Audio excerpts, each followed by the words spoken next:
Hello, Namaste. The United Nations recently celebrated 75 years of its existence. Formed in 1945 with 51 member countries, the organization has been instrumental in maintaining international peace and security. And today, it includes 193 members and its scope goes beyond the original definition. Welcome to the 12th episode of Logistically Speaking. In this episode, we will take a look at the UN's role in maritime segment with UNCLOS. The earliest, best-known maritime law in history is the Rules of Aldron, written in 1160 AD to regulate shipping in northwestern Europe.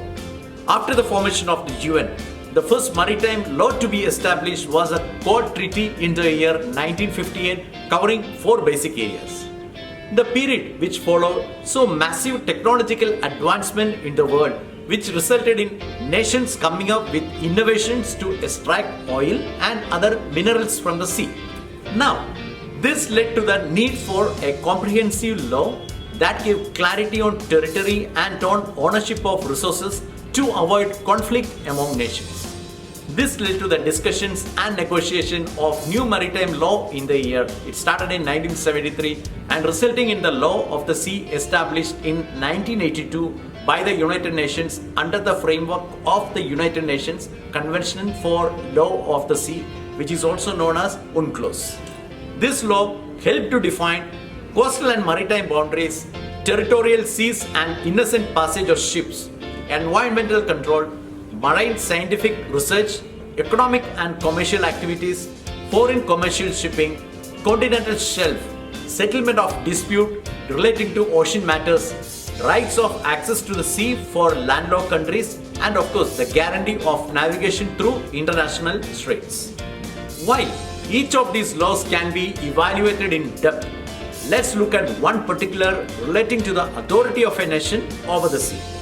The level of authority for a nation over the sea can be divided into 6 levels of control. And number 1, baseline.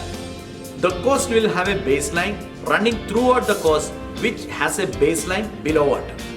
The water behind the baseline is exclusively under the state and no foreign vessels is allowed to pass through this area. Number 2, Territorial Sea, which is from 0 to 12 nautical miles.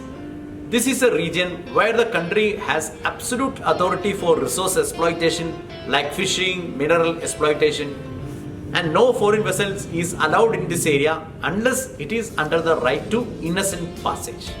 And number 3, Contiguous Zone, which is from 12 to 24 nautical miles. A country can use its customs and immigration law to enforce regulations in this zone. The state can even detain a foreign ship in the event of an infringement of this law in this particular area. Number 4, Exclusive Economic Zone, which is also known as EEZ, and this is from 0 to 200 nautical miles.